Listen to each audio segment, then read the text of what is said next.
ассалому алайкум тамошобинони азизу арҷуманд. нашри навбати барномаи иттилоотии ахборро аз телевизиони тоҷикистон мустақиман манзуратон мегардонем. با مقصد معرفی ظرفیت‌های سیاحی و جلب سرمایه‌گذاری خارجی به اقتصاد مملکت در سفارت جمهوری تاجیکستان در فدراسیای روسیه جمع آمد برگزار گردید که در آن امکانیت‌های سیاحی مملکت معرفی گردید. گزارش محمد علی سفر و خورشید سید احمد. дар ин ҳамоиш намояндагони мақомоти давлатии русия, кормандони намояндагиҳои дипломатии муқими кишвари иқомат ва ширкатҳои фаъоли сайёҳӣ иштирок намуданд. зимни суханонии ифтитоҳӣ сафири ҷумҳурии Тоҷикистон дар Федератсияи Русия Имомдин Саторов аз ҷумла изҳор дошт, ки соҳаи сайёҳӣ дар Тоҷикистон яке аз соҳаҳои муҳимтарини иқтисодиёт ба ҳисоб меравад.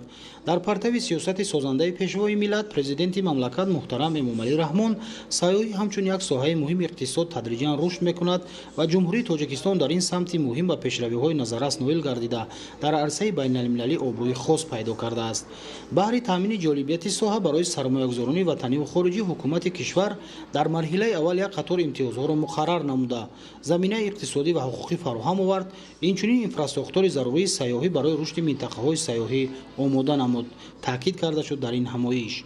дар ҷараёни чорабинӣ ба иштирокчиён оид ба рушди навъҳои гуногуни сайёҳии байналмилалӣ дар Тоҷикистон, аз ҷумла сайёҳии таърихӣ, фарҳангӣ ва тандурустӣ маълумот дода шуд. тавассути чорабинии баргузоршуда меҳмонон имкони хуби шиносоӣ бо имконоти сайёҳии Тоҷикистон, аз ҷумла мавзеъҳои муосири сайёҳӣ шиносоӣ пайдо карданд. бо истифода аз фурсати муносиб, намояндагони ширкату муассисаҳои сайёҳии Тоҷикистон дар бораи зарфиятҳои сайёҳии кишвар, шароити муносиби муҳайёшуда ҷиҳати сайру тамошои хориҷиён аз мавзеъҳои таърихиву фарҳангӣ ва маконҳои фароғатӣ маълумоти муфассалро пешниҳоди ҳозирин намуданд. дар доираи ин чорабинӣ ба меҳмонон оид ба иқтидори сармоягузории Тоҷикистон, аз ҷумла лоиҳаҳои сармоягузорӣ, минтақаҳои озоди иқтисодӣ, инфраструктураи соҳаи сайёҳӣ дар Тоҷикистон маълумоти муфассал пешниҳод шуд.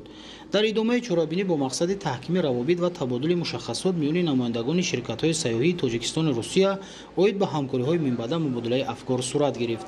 дар хотима қайд гардид, ки пешрафт кардани ҳамаи соҳаҳои хоҷагии халқи Тоҷикистон дар радифи тамошобоб гардонидани мавзеъҳои ҷолиби сайёҳӣ, арзишҳои миллӣ ва расму оинҳои мардумӣ, инчунин шароити хубу мусоидро барои сайёҳон таъмин месозад.